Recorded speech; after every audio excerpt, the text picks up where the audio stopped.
여러분, 인플레이션을 잡지 못하면 정권이 100% 바뀐다. 이게 사실일까요? 현재까지는요, 사실인 듯 보입니다. 호주에서 여러분, 총선이 있었잖아요. 이 총선에서 말입니다. 노동당이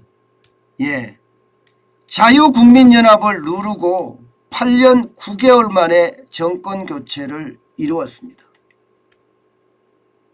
그래서 노동당의 대표인 앤서니 알바니지가 이제 호주의 새 총리가 된 것이죠.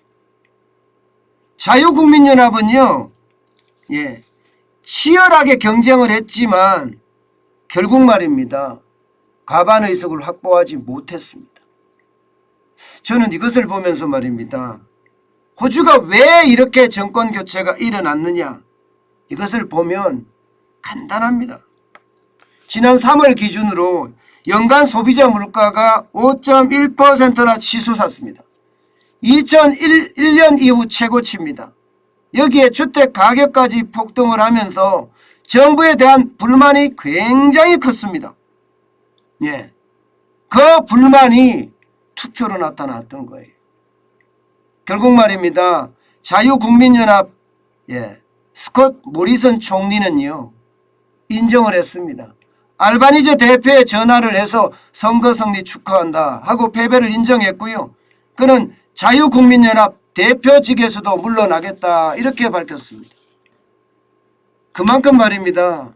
물가 폭등이 민심을 완전히 좌우했다 이렇게 이야기할 수가 있는 겁니다. 여러분, 알바니즈 그 새 총리는요, 여러분 그래프에 나오는 것처럼 말입니다. 이게 본인 스스로가 뭐라고 이야기해야 되나요? 빈곤층에서 태어났습니다. 시드니 빈민가 공동주택에서 자랐고요. 미혼모의 아이였습니다. 그러면서 본인은 사실 노동당의 대표가 되면서 아동이나 노인 돌봄 이거 확대해야 된다. 그래야지만이 함께 살 수 있다. 이런 공약을 펼쳤습니다. 본인이 실제 빈민가 출신이니까 아마 이게 가능했던 것은 아닌가 이렇게 생각을 하고요. 여기에다가 저임금 노동자에 대해서는 임금 인상을 지원하겠다 이렇게까지 이야기를 했습니다. 보시는 것처럼 중도 좌파에 가깝고요. 특징은 미국과 중국 간의 균형 유지를 하겠다는 어떤 성향을 가지고 있습니다. 그렇지만 여러분, 호주의 정책이 갑자기 바뀔 거다 이렇게 생각은 안 해요.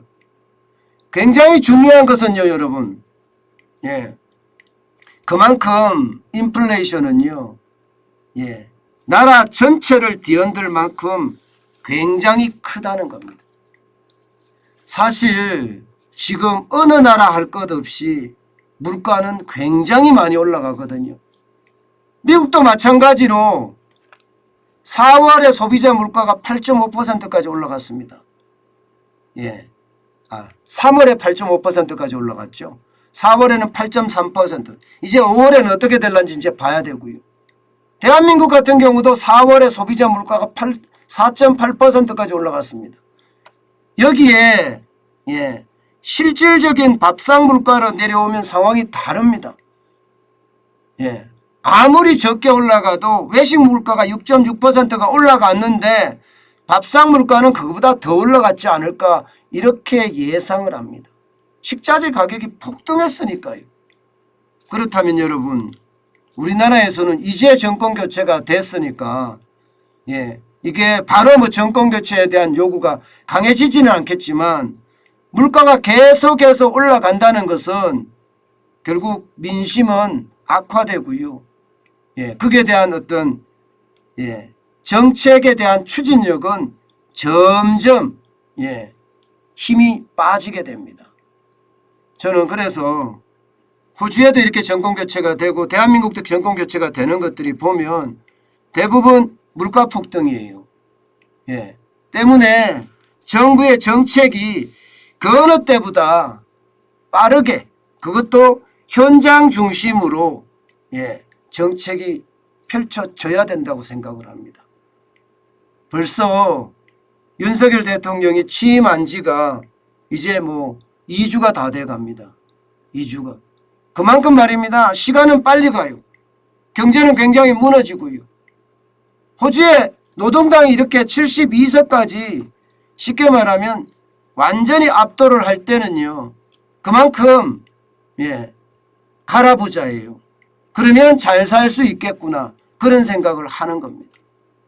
저는 그 어느 때보다 여러분 물가 잡기에 총력을 다하는 것 이것은 지금 필요하다 이렇게 생각을 합니다. 제일 중요한 것은요. 아마 여러분도 느끼시고 계시겠지만 제일 중요한 것은 현장 중심의 정책이에요. 현장 중심의 정책만이 저는 경제가 좀 회복이 되는데 많은 기여를 할 거다 이렇게 봅니다. 이게 이념을 넣어서 정책을 펴도 안 되고요. 시장 경제라는 것은 시장에 의해서 움직이는 거잖아요.